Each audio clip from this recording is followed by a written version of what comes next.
Olá pessoal, bem-vindos a mais um Reino Cast e hoje, nesse episódio, nós estamos aqui com alguns irmãos reformados que vão estar participando dessa mesa conosco, uma mesa de bate-papo, uma mesa gostosa, uma mesa de amigos. Estou aqui com o Tiago, com o Luiz e com o Eliezer. E vou apresentar vocês, deixando vocês falarem um pouquinho sobre vocês, sobre o ministério, e aí a gente entra nesse bate-papo de mesa aqui. Primeiro, obrigado pela oportunidade de participar. Não conhecia pessoalmente e estamos agora aí nos conhecendo. Obrigado. Eu sou Tiago, sou casado com Raquel, tenho 3 filhos, né? Atualmente eu moro em São José dos Campos e pastorei uma igreja chamada Igreja da Trindade, uma igreja que começou em 2015, num projeto de plantação dentro de casa. E 2017 foi quando nós, de fato, organizamos essa igreja, né? Uau, que Tendo legal. um culto público, aos domingos, etc. Então, basicamente, é isso que eu faço. Pastorei a igreja hoje junto com outros irmãos lá. Igreja da Igreja Trindade. da Vocês estão Trindade. ligados a uma denominação? Nós somos não denominacionais, nada contra as denominações, mas a gente passou por desde o início nós decidimos ser independentes, por algumas razões, né? Então, nós não somos batistas, presbiterianos, luteranos, nem nada. Transitamos muito bem com esses irmãos. São irmãos nossos, a gente caminha, faz ministério juntos. Mas, desde o início, a gente tomou uma decisão de sermos independentes. Curioso para saber um pouco mais sobre isso. Claro, claro. Luiz, vamos lá. Fala um pouquinho de você. Meu nome é Luiz, eu sou pastor da Igreja Missão 58, aqui em Balneário Camboriú, e Veja, eu conheci a igreja, não conheci o pastor. eu sou casado com a Elisa, sou pai de 2 meninas, a Hannah de 6 anos, a Aurora de 4 anos, e eu tô muito feliz de estar aqui, cara. Acho que essa mesa é um lugar muito propício, né, pra gente crescer junto aqui, né? Amém. O mais novo vai falar, né? Meu nome é Eliezer, eu sou membro do núcleo pastoral da Igreja Nova Cidade em Florianópolis. É uma igreja que também iniciou com uma plantação durante a pandemia. 3 casais oravam pela igreja. Um grupo começou a estudar online, foram se reunindo e faz 3 anos que nós estamos realmente como igreja, né? A igreja hoje tem como pastor principal o pastor Rafael, e eu sou casado com a Ariane e estou muito feliz também de estar aqui com vocês, participar e aprender com vocês. Bom, pessoal, eu estou conhecendo os nossos irmãos pastores hoje, através da vida do pastor André, que está aqui assistindo, que é a nossa conexão, querido, né? É um fazedor de pontes aí, é um membro ativo do Conselho de Pastores aqui de Balneário Camboriú. Deus abençoe, pastor André, obrigado aí pelo carinho, obrigado por trazer esses irmãos preciosos para estarem conosco. E já vamos começar então aqui com o Tiago, sabendo um pouquinho mais disso. Tiago, por que vocês escolheram ser não denominacionais? Cara, que eu achei curioso. Não desmerecendo a tradição, né? Porque não tem como. Tudo que a gente experimenta hoje, protestantismo no Brasil, veio das grandes denominações. Então, hoje a gente vê um movimento meio até que antidenominacional, mas não adianta a gente cuspir no prato que a gente comeu. Estamos onde estamos, principalmente com questões missionárias no país e plantação de igrejas. As grandes igrejas plantadas no nosso país, as históricas, são batistas presbiterianas. O rastro do protestantismo brasileiro, nós vamos cair nessas grandes denominações. Então, não tem como negar o impacto das denominações no nosso país. Não só isso, mas na formação teológica do país também. A formação de novos ministros, os grandes seminários até hoje que a gente tem, a gente pode... Os metodistas também tem uma parcelinha aí, né? Também. Então, a gente tem que reconhecer que as denominações sempre fizeram muito bem, né? Seja no nível global ou no nível nacional, no país aqui.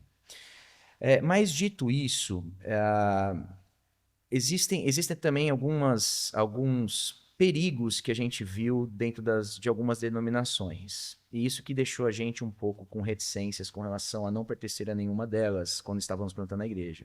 Eu acho que uma das razões principais é o nível de gerência, às vezes, que uma denominação pode ter sobre a igreja local.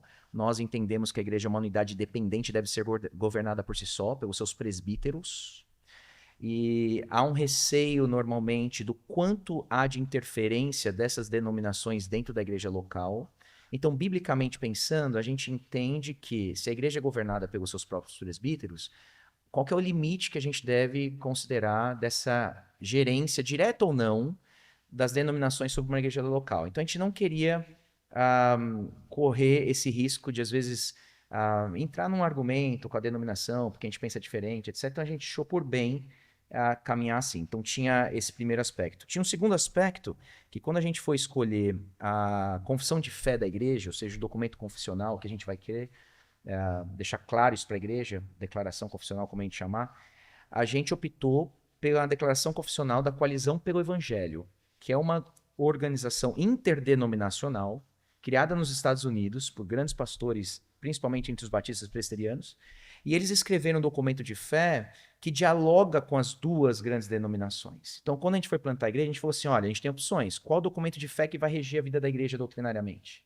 A gente poderia ir para a confissão de fé de 1689, dos batistas, a gente tinha que ser batista. E eu gosto muito da 1689. A gente poderia ir para a confissão de fé de Westminster, também gosto muito dela, só que a gente teria que ser presbiterianos. Isso vai impactar em duas grandes áreas da igreja, governo e sacramentos, principalmente o batismo, né? São as grandes divergências entre as duas denominações. E como a gente optou pela declaração confessional da Coalizão pelo Evangelho, já não dava para a gente ser também denominacional, porque a própria declaração confessional, ela já é interdenominacional, ela tem uma mistura boa, ela não vai entrar nos detalhes que vai distinguir denominações. Então a gente escolheu esse documento, né? E acho que tem uma terceira razão, e aí eu me valo aqui de Kevin Van Hooser, que é um teólogo muito bom que a gente tem escrito coisas muito boas para a vida da igreja, e ele vai nos lembrar que as denominações surgem com uma preocupação da reforma protestante do sola escritura. Porque, lembra, a igreja estava tentando reformar a igreja católica romana, e a gente precisava definir limites, botar os boundaries ali, né? Por você amar o sola escritura, por você ser bíblico, você tinha que olhar às vezes para o irmão e falar assim, olha, não dá para eu caminhar com você. A gente entende que a Bíblia está nos guiando por esse caminho. O que o sola escritura então criou? Criou denominações. Naquela época da Reforma Protestante, o sola escritura levaria ao denominacionalismo. Hoje, o sola escritura, ele tem tirado igrejas das denominações, é um outro movimento. Por quê? Porque algumas denominações, principalmente na grande liderança dela, começam a se perder doutrinariamente. E aqueles que defendem a sola escritura hoje não vão mais defender a denominação. Eles estão falando, opa, eu não posso estar numa mesma denominação que tem o pastor A, B ou C, que tem pregado heresias por aí, esses caras às vezes estão na liderança dessas denominações, e vai linkar a nossa igreja diretamente com isso, e a gente não quer ser reconhecido por essas doutrinas. Então é muito interessante o que o Van Hooser falou. Antigamente o sola escritura levava ao denominacionalismo. Hoje o sola escritura talvez faz a gente repensar se vale a pena estar dentro da denominação. Aí eu diria a última coisa. Nós temos irmãos preciosos hoje que decidem ficar dentro da denominação. E eu acho isso muito bacana. Porque o que eles entendem é, não, nós não vamos abandonar o que é nossa herança. Isso aqui é herança protestante. Querem, de alguma forma, reformar. Reformar. Então seria uma opção genuína também. Então por isso que eu digo, nós não estamos na denominação, mas não somos contra e nem negamos a importância histórica e doutrinária que o nosso Brasil se beneficiou delas. Mas são escolhas que uma igreja local tem que fazer, e naquele momento a gente optou que seria melhor caminhar independente. Muito bom. Não sei se é uma percepção apenas minha, porque eu venho de uma origem batista também, mas me parece que as denominações tomaram para si uma autoridade sobre a igreja que, pelo menos em teoria, não deveria ter, né? Uhum. A igreja deveria ser uma autoridade maior, né? Uhum. E acabou que toda a organização acabou tendo governo e gerência sobre a igreja, né? O que deveria ser um braço para auxiliar a igreja se tornou um governo sobre a igreja. E assim, você tem benefícios. Acho que tem benefícios na formação dos leigos para o pastorado. Então você tem seminários, o indivíduo ele vai ter bolsa no seminário, ele pode ser sustentado pela denominação. Pensando no presbiterianismo, pastores são pagos, né, pelo próprio conselho em cima da igreja local. Há um cuidado com a formação teológica desse pastor, ele recebe incentivo para isso. Então você tem benefícios. Com relação... Geralmente também tem uma administração financeira mais transparente, né? Tem prestação de Mais contas. plural também. Mas o que eles dizem hoje, esse argumento de que a interferência da denominação sobre a igreja local, eles vão dizer que não. Né? Se conversar quem está dentro das denominações, eles vão dizer, não, ninguém governa. Na teoria não tem, mas na prática não é. O que eu acho é que, assim, de novo, se eu estou numa denominação e essa denominação escreve alguns documentos de fé que são contra o que a minha igreja acredita, e aí, ao mesmo tempo, eu estou dizendo que eu estou em irmandade com eles, e a gente está junto, como é que fica a minha própria igreja, onde eu tenho que pastorear e governar ela? Então, já dá tanto trabalho a igreja local. E a consciência do próprio pastor, né? Se você não concorda, você... Isso. Então, são questões que acho que vale a pena a gente pensar hoje, né? Então, tem dois movimentos. Tem um movimento hoje de plantadores de igreja, que são independentes, os que estão aqui, inclusive, e a gente tem visto uma crescente de plantações de igreja não querendo ser denominacionais. A gente tem visto, é um fenômeno, não tem como negar. Sim. Mas você tem outro movimento daqueles que entendem que, sim, a coisa não está como deveria estar, denominação tem se perdido em algumas áreas, mas vale a pena reformar. É nosso, a gente não vai perder isso daí. Então são duas... Estamos construindo há gerações e gerações, não vamos abrir mão. Isso. Acho são dois caminhos mesmo, genuíno mesmo. São dois caminhos. Eu acho que contribuindo com o que o Guerra trouxe, o Thiago, referente a essa questão da citação do Kevin Van Hooser, no início da reforma, ela queria colocar limites. Certo. E eu vejo que o movimento agora que pessoas estão saindo das denominações é porque esses limites foram passados principalmente na questão que se tange a governo de igreja. Né? Então, o governo de igreja, as pessoas estão saindo muitas das vezes porque ele é episcopal. Nós temos alguém solitário lá em cima que pensa sobre tudo, sobre todos, e somente ele vai ter a razão sobre todas as coisas e vai caminhando e definindo as coisas na igreja. Quando a gente pensa em igreja local, plantação, igreja local, a comunidade, como ela vive, onde ela está inserida, ser independente dá mais liberdade para que a gente consiga pensar realmente igreja nos modos que a gente quer pensar igreja. Né? E essas questões de tradição também, por exemplo, nós da Nova Cidade, nós também somos independentes, mas temos tradição batista no que tange a questão de organização de igreja, né? Então, a assembleia é importante para a gente, né? Na questão dos sacramentos também, então é o que tange de importante para a gente. E modelo de governo de igreja, né? Nós temos o presbitério. Então, não é alguém sozinho, sentado na sua cadeira sublime, decidindo a vida da igreja. Mas é um grupo de pastores que estão reunidos, uma equipe pastoral, que está ali pensando igreja, olhando para a sua comunidade e sem ter uma interferência. Isso para Batista já é um avanço, né? Porque o governo Batista é do povo. Mas aí é um temos o avanço. núcleo e temos o que a gente fala que é congregacionalismo, o congregacional misto, né? Nós temos a Assembleia e nós temos o presbitério. O presbitério, né? Aí vocês vão... Isso. Então, isso dá traz um pouco igreja, mais de né? equilíbrio. Isso. A igreja pensando, cuidando de si mesmo, uma questão local, né? Sem vir uma ordem de alguém que está fora, não está entendendo o contexto, não está entendendo como está funcionando a igreja local, mas sim a igreja local, vivendo a igreja local, cuidando uns dos outros, confiando homens dentro da sua comunidade para tomarem as melhores decisões para que consigam direcionar os membros da igreja a serem bons discípulos de Jesus na cidade. O Thiago falou algo interessante aqui, que é esse amor pela ideia da sola escritura, que leva, às vezes, o pastor a decidir por não estar inserido nesses grupos denominacionais. Mas qual é a visão que esses grupos denominacionais têm desse fenômeno, dessas igrejas que estão nascendo dessa maneira, sem uma denominação?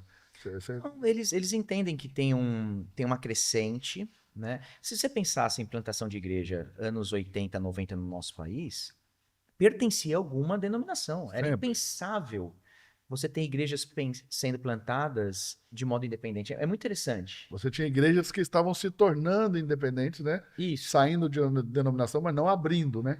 Mas até quando elas se tornavam independentes, elas criavam suas próprias denominações. É verdade, tem isso também. Não é? A gente viu igrejas que, até dentro do movimento pentecostal, saía de uma grande igreja, que já era uma denominação, porque ela tinha várias igrejas, aí tinha esse modelo mais governo único em cima, que respingava na igreja. Aí o cara sai e fala, não quero mais. Tá. Aí ele vai criar a igreja dele, mas ele começa a plantar outras igrejas com o mesmo nome, e ele começa a ter liderança sobre essas igrejas também, porque ou ele vai ser o bispo acima, ou ele vai ser o pastor acima e tal.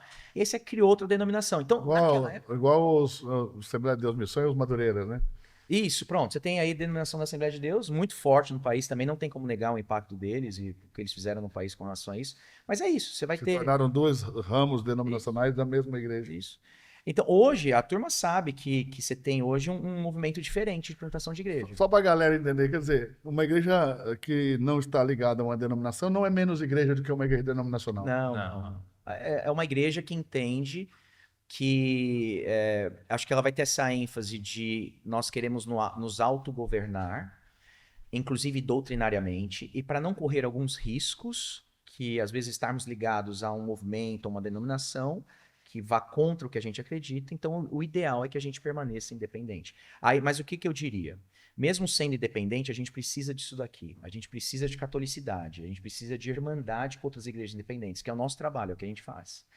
Porque você não tem como abençoar a sua cidade sozinho. Caminhando Não é? sozinho. Não tem como, o avivamento nunca chega na cidade somente atingindo uma igreja. Se tem uma igreja na cidade falando que eu estou sendo avivado e as demais não estão sendo, isso não é avivamento bíblico. Nunca foi. Então, até para que a obra de Deus de fato ocorra na cidade, a gente precisa de uma catolicidade. Então, o ruim que eu acho é a igreja gueto que se fecha a intramuros, dizendo somos independentes, não precisamos de ninguém. Esses caras estão perdidos. Uau. O ideal é, somos independentes, mas entendemos que a modo de Deus trabalhar na cidade e etc. é estarmos num colegiado maior, irmandade, mas não tem interferência. Né? A gente pode caminhar junto, podemos aprender juntos, mas você lá, eu cá, mas somando esforços, inclusive para a região que a gente está. Isso é muito importante. Pastores, o que levaria, o que de fato levaria a uma separação, a dizer assim, poxa, eu não quero caminhar com vocês. Você falou, Tiago, sobre, bom, a denominação pode ter aí alguns pensamentos, alguns pastores dentro da denominação pregando coisas que a gente não quer se associar. O que é realmente grave que você diria assim, poxa, isso aqui é algo que nos separa, que vai fazer você caminhar por um caminho e eu por outro? O que seria uma heresia que seria justificável para uma ruptura entre igrejas?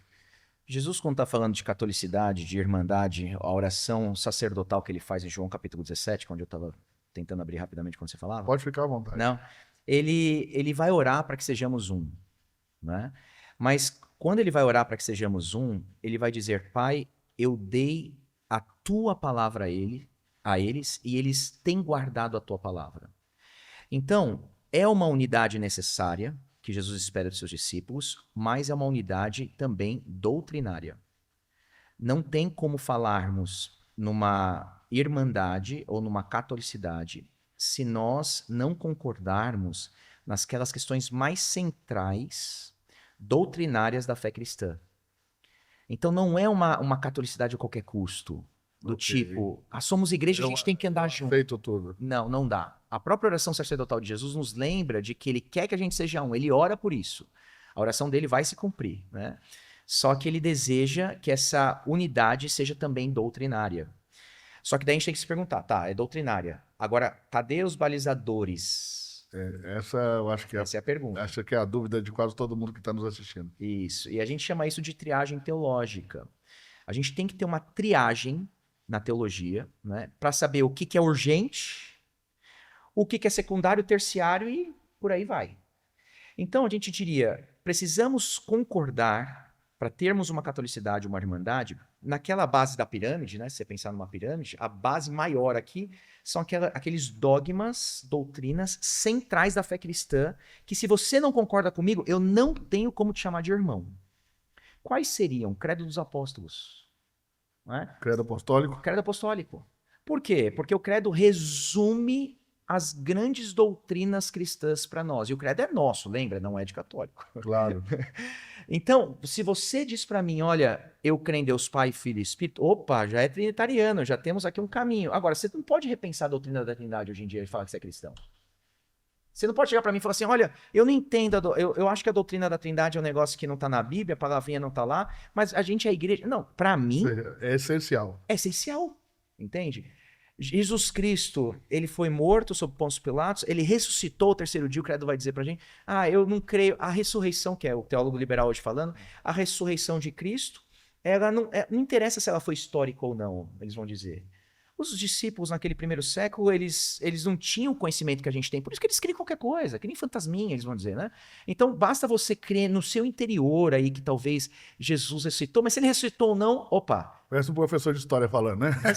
história, filosofia, né? Como se a gente estivesse nesse snobismo histórico que somos melhores que qualquer outra geração que veio antes da gente. Sim. Basta ver aí os nossos últimos séculos como foi melhor. Então, se não crê no credo apostólico, eu não tenho como te chamar de irmão. A gente chamaria isso daquilo que é primário.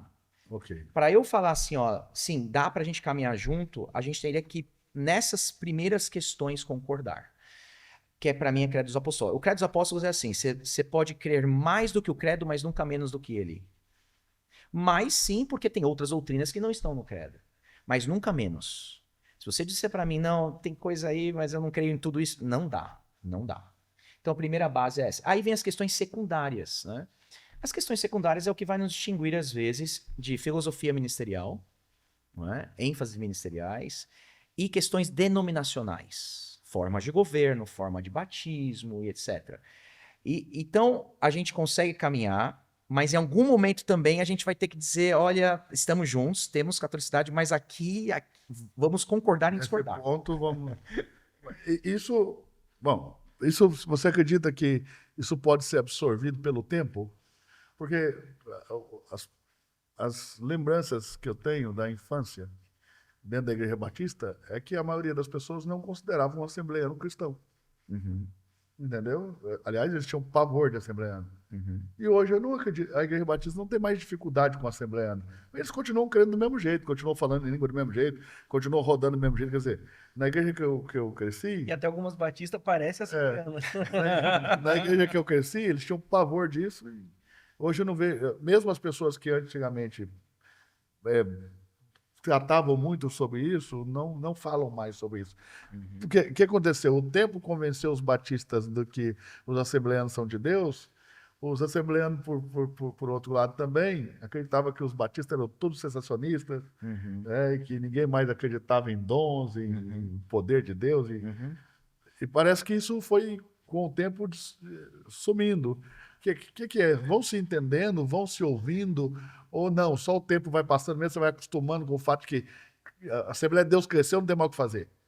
Porque nos últimos 100 anos, não sei se no Brasil uma denominação cresceu mais que eles, né? Acho que hoje é a principal e a maior denominação da Assembleia de Deus. Então agora que eles cresceram, a gente aceita. Como que vocês veem isso? Eu acredito que é um movimento da graça comum de Deus promovendo um coração de unidade entre os irmãos, né?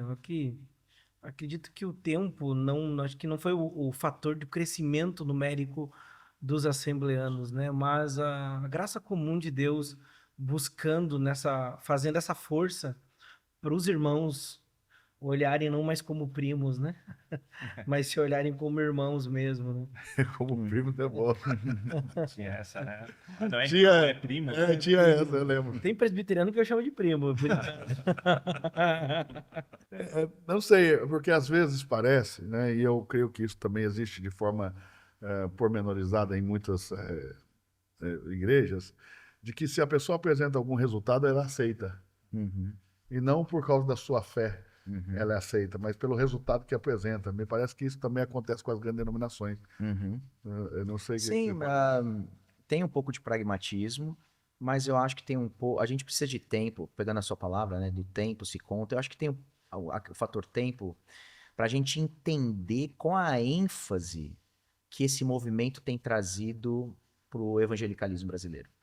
E acho que precisou de tempo para a gente entender qual a ênfase que o movimento pentecostal estava desejoso em dizer de que isso era muito precioso para a igreja brasileira. Isso precisou de tempo.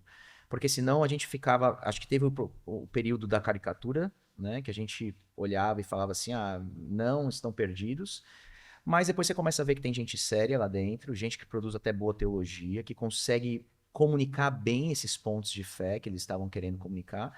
E aí parece que começa a ter uma aceitação.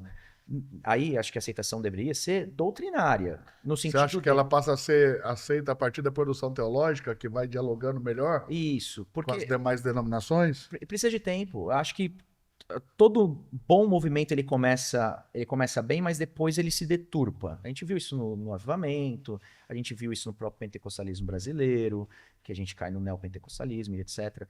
Mas ele começa com uma ênfase boa, né? Ele começa priorizando talvez algo que ele entende que a igreja estava defasada até então. Então ele quer retomar, ele quer renovar a igreja em alguma área, não é?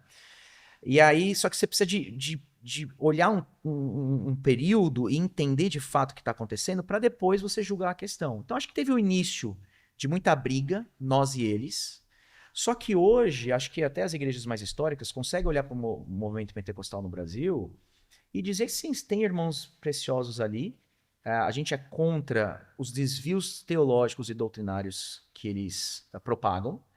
Mas tem coisa boa que a gente pode, às vezes, aprender. Então, eu acho que tem um aspecto hoje mais de paciência entre as denominações com relação a isso. Mas acho que eles não compram todo o pacote. Acho que eles continuam olhando, e deve ser assim, falando, até aqui a gente entende que é saudável, mas daqui em diante a gente tem que descartar, porque é mais maléfico do que benéfico. Eu acho que, historicamente, a Assembleia de Deus, né, ela iniciou-se olhando mais para os dons, né? Se a gente for ver todos os movimentos que a Igreja Assembleia de Deus passou. Então, ela era muito dom, né? Então, teve essa questão da ênfase dos dons. Depois de um tempo, teve a ênfase dos milagres, né? Nós pegamos uma época das igrejas pentecostais, de milagres, Deus é amor, quadrangular. E nos últimos anos, nós conseguimos ver dentro principalmente da Igreja Assembleia de Deus, um pouco mais do cuidado teológico. Assim. Eles, até pouco tempo atrás, eles até fizeram uma declaração de fé das igrejas Assembleias de Deus, né? Procurando ser mais confessional, ter um documento que rege o que cremos, o que somos, né? Então, eles começaram a produzir mais teologia. Porque antes você poderia dizer que é um membro pentecostal, alguém de uma igreja pentecostal, é aquele que só acredita nos dons, né? Hoje, o movimento pentecostal, né, não pentecostal, o pentecostal mais clássico, assim, ele começou a ter um movimento mais de estudos. Nós conseguimos hoje ver alguns bons teólogos dentro da teologia pentecostal, escrevendo bons livros assim dentro da teologia deles, um cuidado mais para a questão da doutrina, assim, que era algo acho que não se via muito dos movimentos antes, né? Você via pessoas no primeiro movimento sempre piedosas, né? Que eram pessoas de oração. Né? Você vê o movimento pentecostal, um movimento de oração também, né? Que diziam, né? Eles eram encharcados de unção, mas era essa vida devocional de oração, de leitura bíblica. Né? Depois vem essa questão também dos milagres, mas trabalhando mais essa questão. Mas agora a gente vê que consegue olhar, né, uma questão e dialogar mais com alguém doutrinariamente, né? Há pouco tempo atrás eu fiz o seminário e foi engraçado que no primeiro dia de aula nós tínhamos irmãos pentecostais, né, e nós tínhamos irmãos reformados, assim, ficou uma ala. E você via assim os irmãos reformados bem doutrinários, né? E você via os irmãos pentecostais assim mais nos dons. Então ficava dom contra doutrina como se fosse uma briga, né? Como se fosse algo separados assim, né? Mas a gente consegue hoje conversar com irmãos que são pentecostais, que conseguem articular a sua doutrina, coisa que o pentecostal não conseguia fazer antigamente. Ele não conseguiria articular naquilo que ele crê, por que ele crê, começo, meio e fim. Então, acho que esse é um movimento que a gente consegue perceber hoje, assim, né? Mas eu acho que também não está atrelado à parte mais pragmatismo, assim. Eu tenho alguns amigos que são pentecostais de berço, né, nasceram em casas pentecostais, e estudaram em seminários protestantes, reformados. Uhum. E tem um até que estudou grego no seminário presbiteriano. Uhum. E você vai ver que a partir daí, também do contato, né, eles vão produzindo, parece que uma teologia melhor. Apesar que nós temos sistemática americana pentecostal, né, que acabou dando parâmetros para eles aqui no Brasil. Eu acho que também a CPAD tem um papel importante nisso, né, de incentivar a produção teológica deles aí o tempo todo. Eu acredito que é uma coisa que tem crescido. O site Bar, né, eu li outro dia que as denominações nos Estados Unidos, e qual o reflexo disso no Brasil? Se a gente vive um reflexo, um espelhamento, ou se são movimentos diferentes. Mas o site Barna falou da perda das denominações, perdendo mais de 1.200.000 pessoas nos últimos 10 anos nos Estados Unidos. E nós vimos a Assembleia de Deus Americana, que é hoje a maior denominação nos Estados Unidos. O que parece isso para vocês? O Brasil vive meio que uma onda menor, depois que essa onda passa nos Estados Unidos, chega aqui? Ou são movimentos diferentes? Eu acho que tem um aspecto cultural, porque a cultura hoje, pós-moderna, ela é anti-tradição, ela é anti-história. Basta ver que os movimentos ideológicos têm feito com estátuas nas cidades, catedrais, etc. A gente quer apagar o passado. E hoje o pastor emergente, o pastor que está surfando na onda da cultura, ele também vai ser anti-tradição. E ele vai quase que ensinar o povo dele, não de púlpito, mas pela prática dele, de que nós estamos começando agora a fé cristã.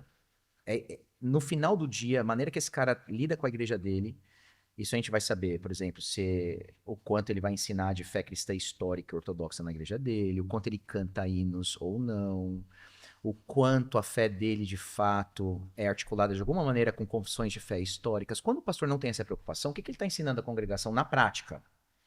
Esqueçam a história. Esqueçam a tradição. Aí o pastor pode dizer, não, mas eu sou a favor da história, eu sou a favor da... Não, mas na prática, a maneira que você tem guiado a sua igreja, quando seus membros não sabem o mínimo disso, você está ensinando os seus membros que nós estamos inventando a roda agora. Que nós estamos descartando 2.000 anos de história, de tudo que o Espírito fez na história, por isso que chegamos aqui, estamos engatinhando perto do que esses caras fizeram na história. E agora tem em nós esse orgulho orgulho de Adão, que não tinha descendência, né? Então tem em nós esse orgulho de a gente não precisa, a gente é bom o suficiente para saber como lidar com os conflitos modernos que a gente tem. Então eu acho que tem um aspecto cultural muito forte do porquê as denominações têm perdido força. Porque tudo que é tradição, tudo que é história, tudo que nos leva aí a um rastro, a gente tem de fato descartado, né? Então o indivíduo ele acha que ele pode de fato caminhar de forma independente, arbitrária, sem prestar conta para a história. Isso sempre começa nos Estados Unidos, não? Acho que tem É engraçado isso, porque você vai em países africanos de língua portuguesa, né? Eu tive um pastor agora nosso que esteve lá, e ele estava contando isso pra gente. Engraçado, porque ele estava falando assim, olha, você vai lá, os caras sabem o seu nome. Os caras sabem o nome da Igreja da Trindade. Os caras assistem pregações nossas. Pregações de pastores do Brasil, né? Esses grandes pastores que estão aí na internet. Mas vai falar para eles de Tim Keller, de John Piper, ou qualquer outro pastor americano famoso, né, que a gente considera, eles não conhecem. Eles compram a partir de nós. Eles pegam do Brasil. Que legal. Né? Então, eu acho que o Brasil, a gente deveria estar bebendo de quem? E aí faz sentido. Na Europa, né? Se fosse Portugal.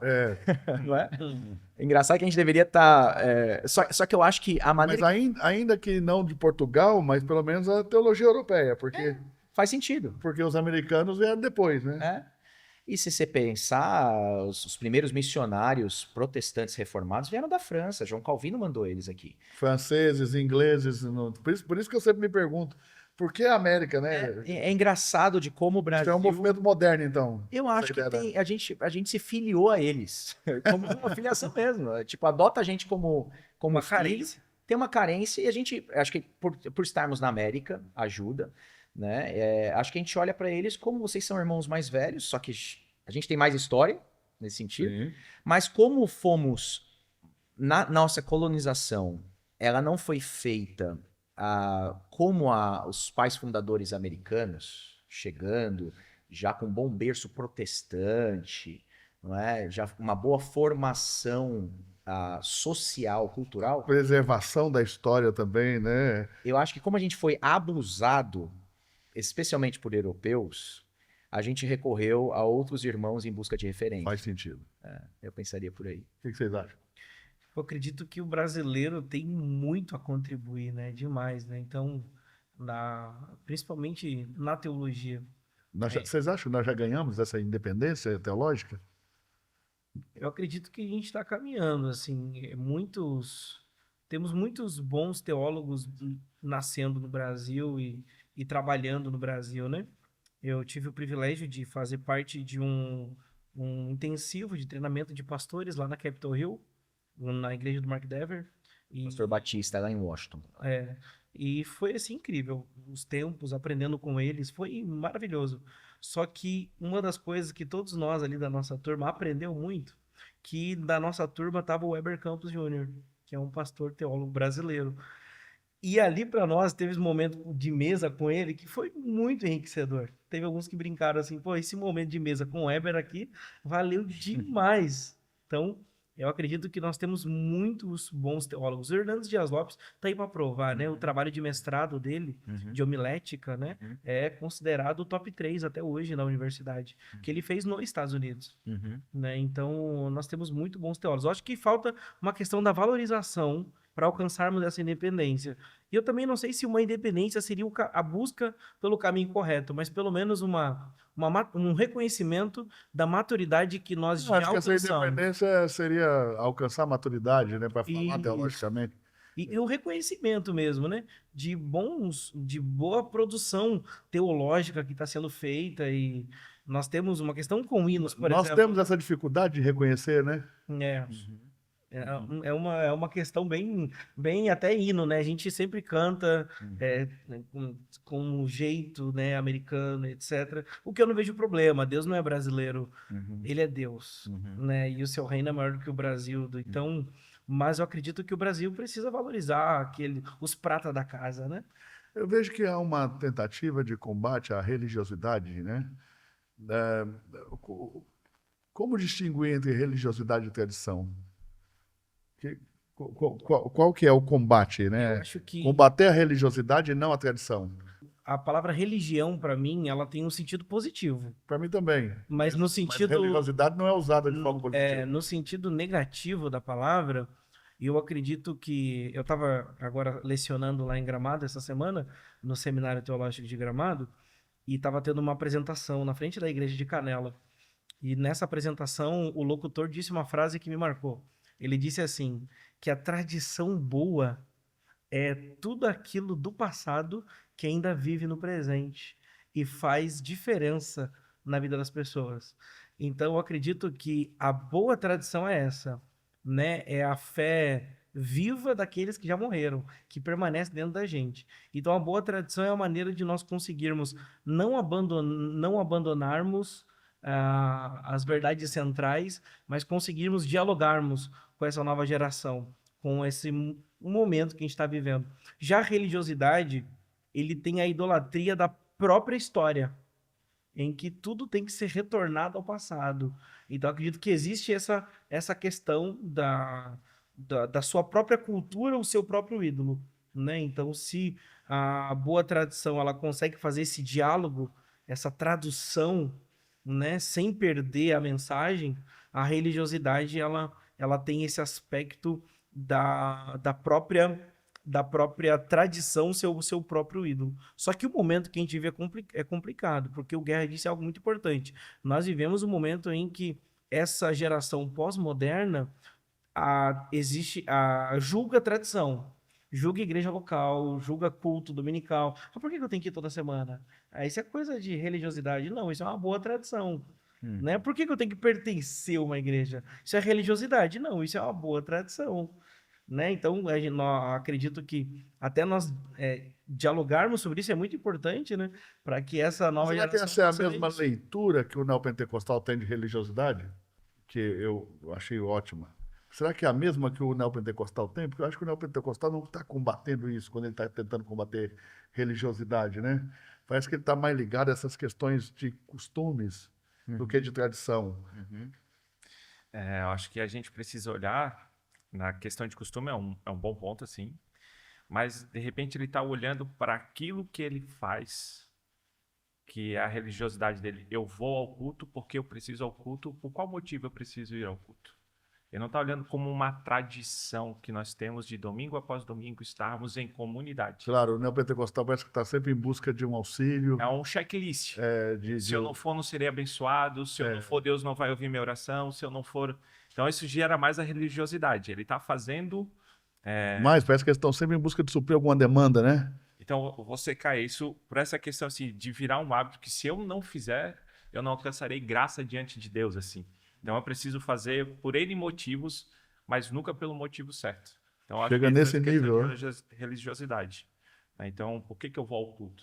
E na questão da pós-modernidade, ela vai de contra isso, porque a pós-modernidade ela vai colocar o autocentrismo, né? O indivíduo olhando para si, para sua autossatisfação. Então, por que eu preciso viver em comunidade? Eu não preciso. Autonomia, né? Autonomia. Individualismo expressivo. Eu olho para mim, para a minha situação, para o meu prazer. Eu não preciso de nada de ninguém. Eu consigo fazer as coisas do meu jeito. E a gente está em Santa Catarina, né? Por mais que o lugar seja de São José dos Campos. Mas aqui nós em Santa Catarina, onde que nós temos até uma certa qualidade de vida, e isso se torna o ídolo da nossa população, né? De tal ponto de a gente buscar essa... Para nós, assim, para o indivíduo, né? Então, e a gente vive dentro de uma cultura de que é eu em primeiro lugar, assim. Eu venho de Minas, né? Do interior de Minas, então... Que cidade? Do Triângulo Mineiro, Uberlândia. Tá. Então, assim, a qualidade de vida em Santa Catarina, ela é mais alta do que a maioria dos estados brasileiros, com certeza.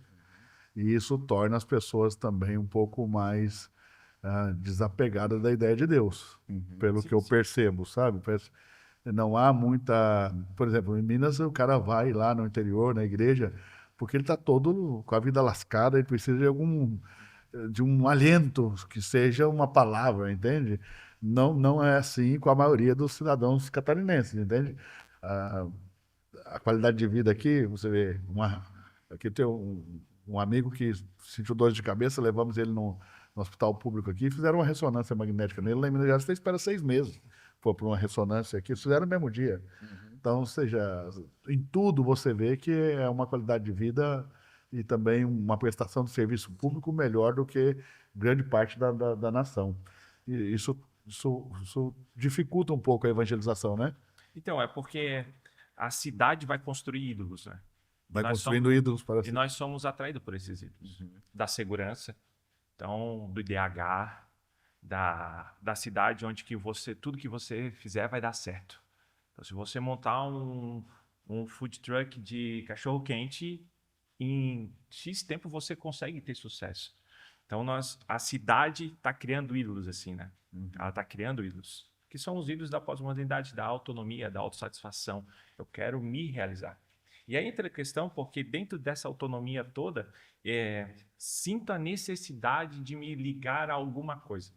E muitas vezes eles caem no religiosidade, né? Que é nessa questão de, cara, eu preciso cumprir um checklist da minha vida, assim. É que a religiosidade ela pode vir travestida tanto de estola sacerdotal Claro, perfeito. como de roupa de surf. A religiosidade não é uma questão externa, né?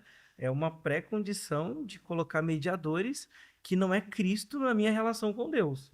Então, o que eu vejo também é outro problema... Tem um crescimento forte aqui, né? Pelo menos em Balneário, desse negócio do ayahuasca. Parece que é uma busca por alguma do transcendente, intermediação, né? Ou seja, parece que isso pode te levar num lugar onde a religião tradicional não me levou. Tem uma história engraçada, né? O cara me convidou para tomar ayahuasca. Um amigo meu do colégio me encontrou na rua e me convidou.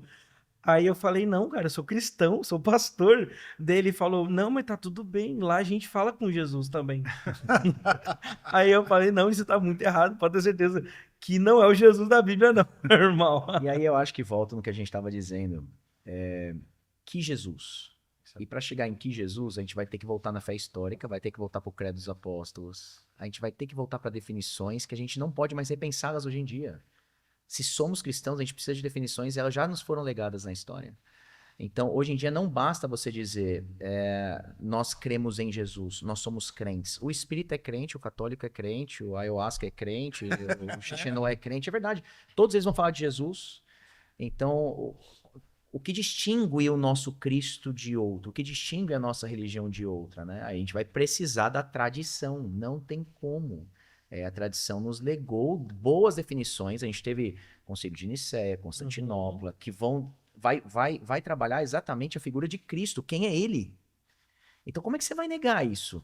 As próprias naturezas de Cristo. A dupla natureza dele, etc. Então, não tem como negar a tradição. Senão, a gente vai ser irmão do cara que tá tomando chá e muito louco. A gente também, todo mundo é cristão. É cristão. Sem dúvida. Você fala com eles, eles são cristãos. Sem dúvida nenhuma, a tradição é importantíssima. Eu acho que não tem dúvida. A questão é a definição do que é tradição, o que é religiosidade na cabeça de um neopentecostal que não teve acesso a bons seminários, a bons livros. Eu acho que a distinção que o Luiz fez é muito importante. Você nasce numa igreja independente, você fica 20 anos ali sem saber que existe um seminário, pô. Sim.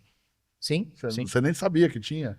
Eu conheço pessoas que estão descobrindo depois de 20 anos que existe um lugar onde você pode formar alguém na fé cristã.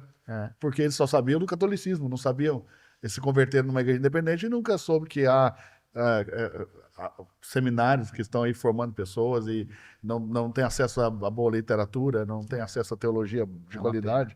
É uma pena, mas é uma realidade, né? Então, essas pessoas, elas têm uma fé cristã pautada na experiência que elas têm com a igreja com que elas conheceram Jesus, entendeu?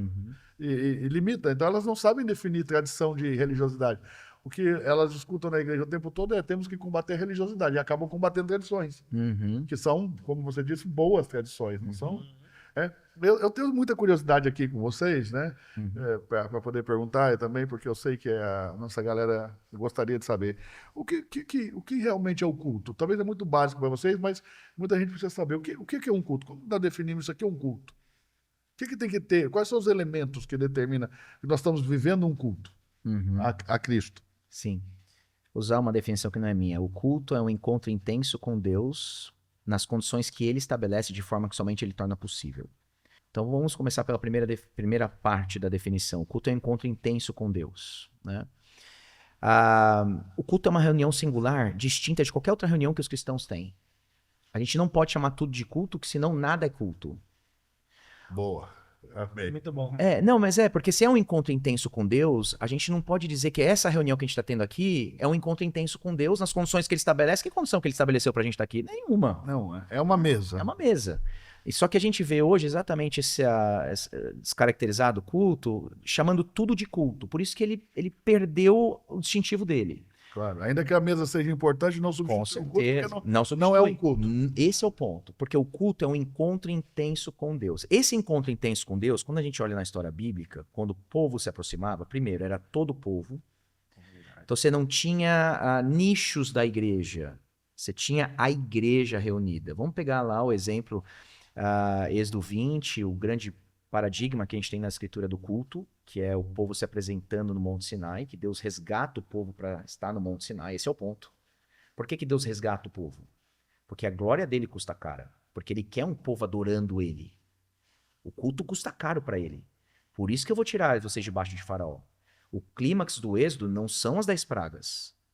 Tanto é, você vê na narrativa. Você tem quantos capítulos nas 10 pragas? Quantos capítulos você tem em Êxodo no Sinai?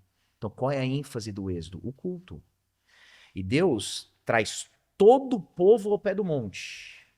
Então, a gente começa a entender que o culto só é culto quando toda a igreja está reunida. Eu não posso chamar culto, por exemplo, culto de jovens, culto, minha percepção, tá? Culto de crianças, o culto das mulheres, a gente chama isso de reuniões. Culto bíblico, toda a igreja reunida no pé do monte para adorar o seu Deus. Esse culto tem um encontro intenso com ele, não é o que aconteceu no Sinai? Como Deus se revelou para nós? Trovão, nuvem. Por quê? Porque ele é glorioso, né? Ele pesa. A palavrinha kavod, glória, é peso. Deus tem um peso. Esse culto tem que ser pesado mesmo. O pessoal fica numa de, não, o culto é muito pesado, né? Eu quero um culto mais leve. Não tem culto mais leve. Boa. O culto com Deus que é pesado, que a palavra glória significa isso. Já viu quando a gente quer dar valor para alguém? Olha, é um pianista de peso, é um jogador de peso. Vem daí. Vem daí. Deus é um ser pesado. A bondade dele é bondade, mas é pesada. A misericórdia dele é misericórdia, mas é pesada. Então, é uma aproximação, mas é uma aproximação que é estranha. É um ser diferente. Por isso que não é trivial. Então, você tem, primeiro, o povo se aproximando, um Deus pesado se aproximando. Por isso que é um encontro intenso.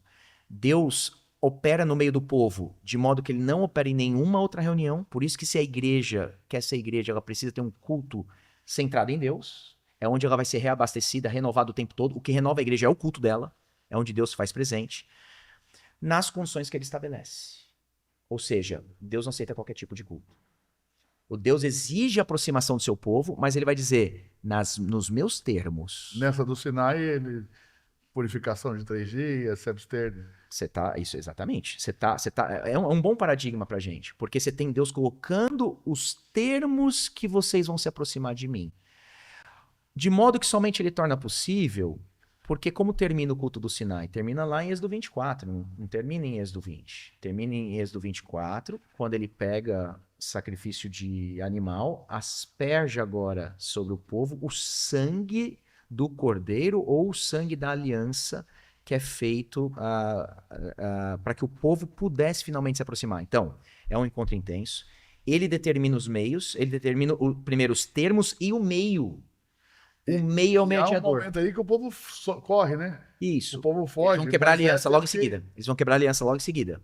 Só que aí você pode ver, depois 2 Crônicas, a mesma coisa. O culto, Neemias e Esdras, a mesma coisa. Sempre vai ter um encontro com Deus, nos termos dele e mediado por algo ou alguém. Essa é a ideia do culto. Não é? Que no caso ali foi Moisés. No caso Moisés, mas sempre apontando para o sacrifício de Cristo. De Cristo. Porque tem os cordeiros, aspersão. Isso. Então, primeira coisa que eu diria, o culto é extremamente importante. Deus não aceita qualquer tipo de culto. Então você tem Caim e Abel, você tem a adoração ao bezerro, você tem a igreja de 1 Coríntios, eles administrando uma ceia do Senhor, e a mão do Senhor pesou sobre a comunidade. Por isso que muitos entre vós morreram, estão enfermos. Ali era ceia. Até Ananias e Safira, né? Ananias e Safira. Então você vê que Deus não aceita qualquer tipo de culto. Nossa, eu acredito que isso é importante, né? A gente falar hoje, né? Porque parece que se perdeu essa ideia. A gente está celebrando 10 anos de história. Cara, sério? E esse é um tema que é muito caro para nós. A gente está fazendo um seminário em comemoração ao aniversário da igreja sobre a teologia do culto. É. Que agrada a Deus, legal. e o Guerra vai estar ministrando. O Guerra está preparado. Tô dando spoiler aqui.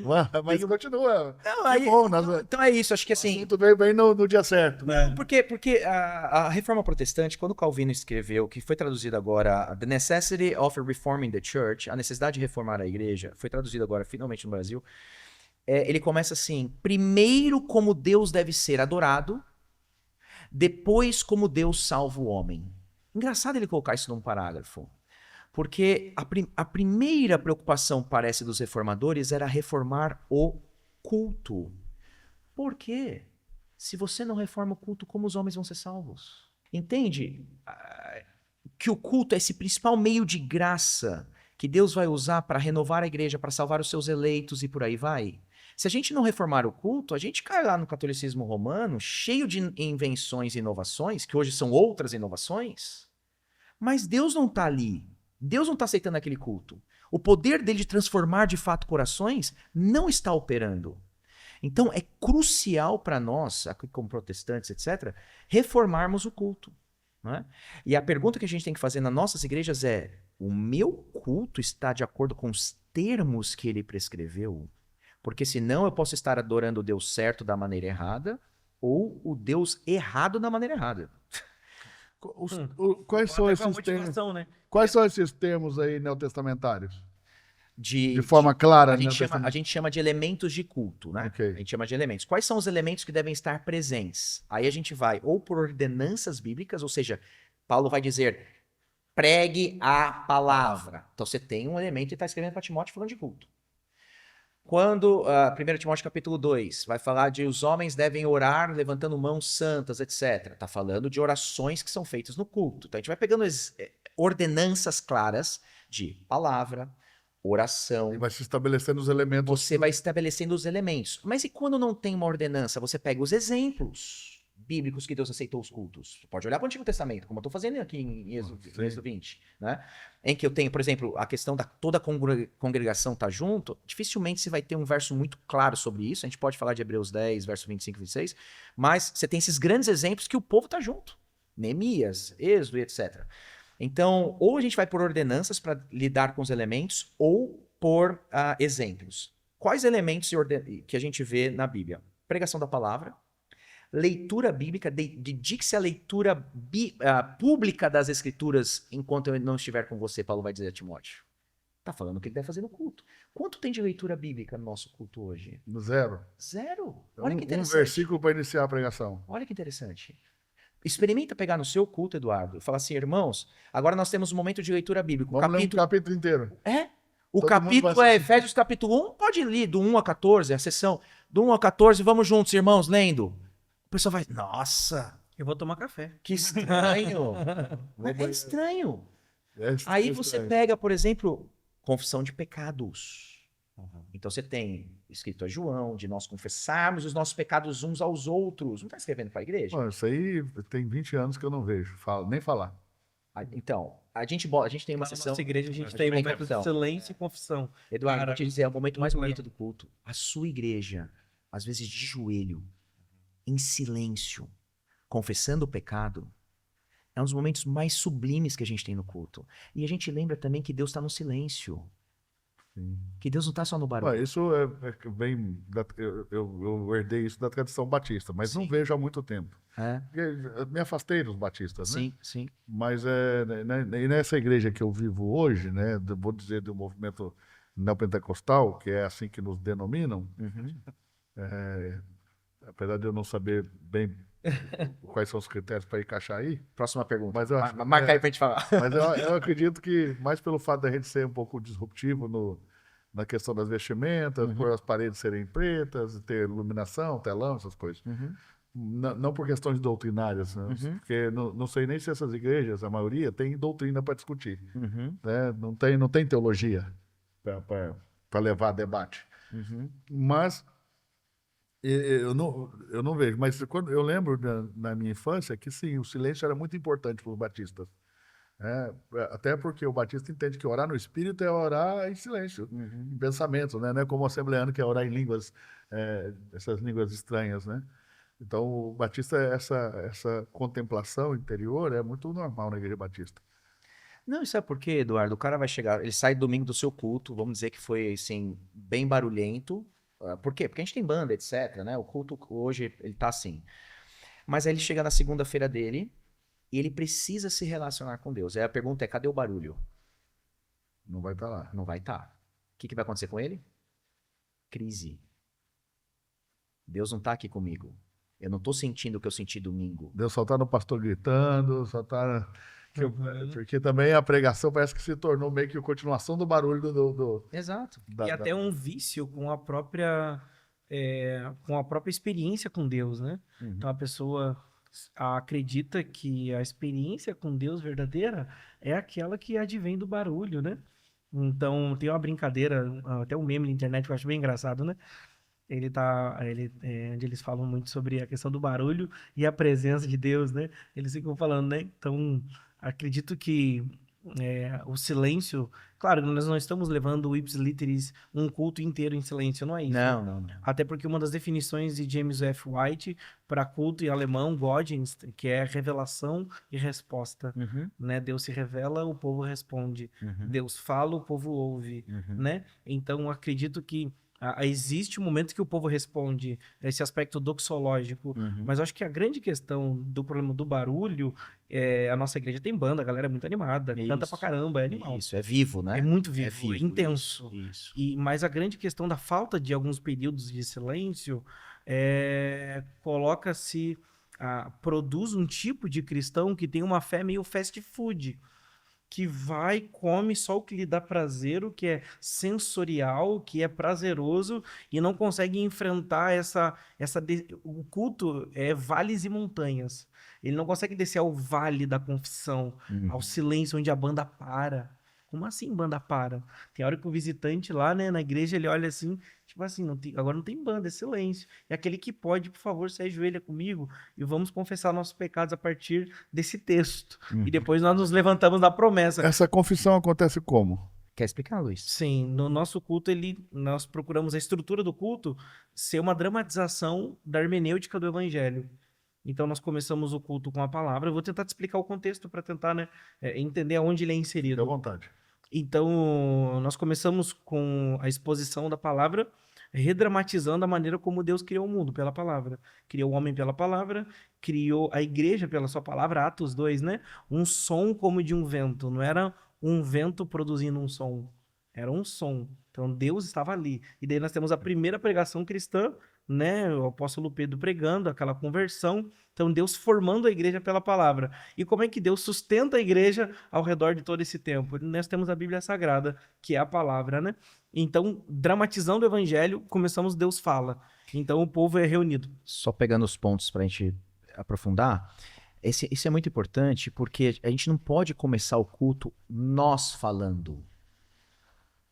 É Deus quem fala primeiro. A gente responde. Então, na prática, o que a gente vê às vezes, Eduardo? Como é que os cultos começam? Irmãos, ficam de pé, vamos louvar ao Senhor juntos. Conta 4, batera, vem e vem a igreja tá falando. A igreja tá falando. Calma aí. Que moral vocês têm para chegar falando na presença de Deus assim?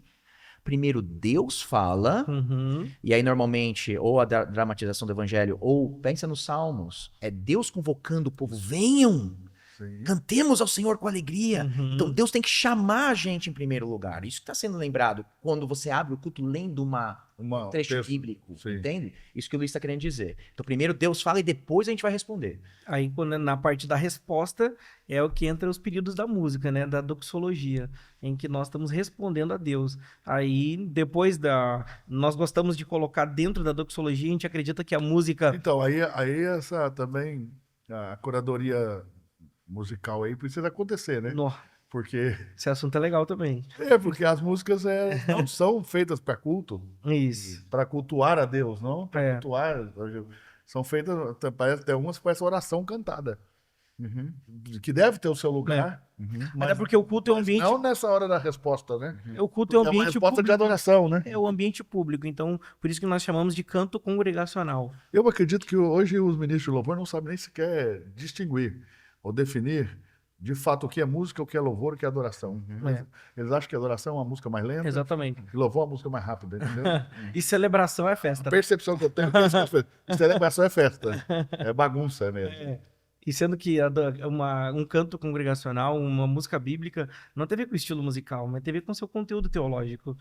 Então, a música ela tem poder não é feita para divertir, mas também para ensinar. Então, as canções ali que a gente escolhe muito a dedo, né? Só para terminar a linha de raciocínio que eu estava puxando antes, Fica à a vontade. gente pode voltar na parte da música, né? E o Guerra fala também muito legal sobre isso. A parte da confissão. Nós gostamos de colocar no meio da parte da doxologia, como a música tem esse aspecto pedagógico, um momento de leitura do catecismo. Como nós somos uma igreja ancorada na tradição reformada, na boa tradição, nós usamos o Catecismo Nova Cidade, em que nós usamos da pedagogia da responsividade, né? Como os salmos responsivos eram. Lê um versículo, a igreja toda confessa a resposta. Dessa forma, nós estamos no 4º ano já. Já rodamos 4 vezes esse catecismo e a igreja aprende tanto ali. No meio da música, você aprende algo, volta a cantar em resposta e depois disso, né, nós vamos ao momento de confissão e promessa. Nós atrelamos, Eduardo, a promessa da restauração junto da confissão. Porque o que nós víamos, né, nos extremos, era que tinha o momento da confissão, o silêncio, mas era um ambiente, parece meio tenebroso até. Ia para outro extremo.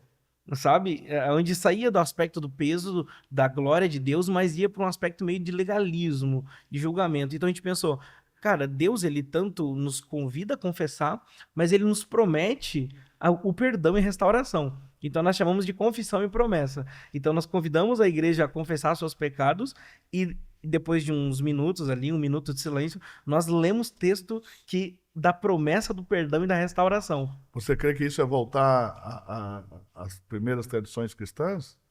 Porque isso faz parte dos primeiros cultos, né? Dos cristãos primitivos. E há um legado de equilíbrio? Não, né? Porque você mesmo falou de legalismo e julgamento. Existe muito disso. Como garantir esse legado de equilíbrio? Eu parto do princípio do bispo Cranmer, no século XVI.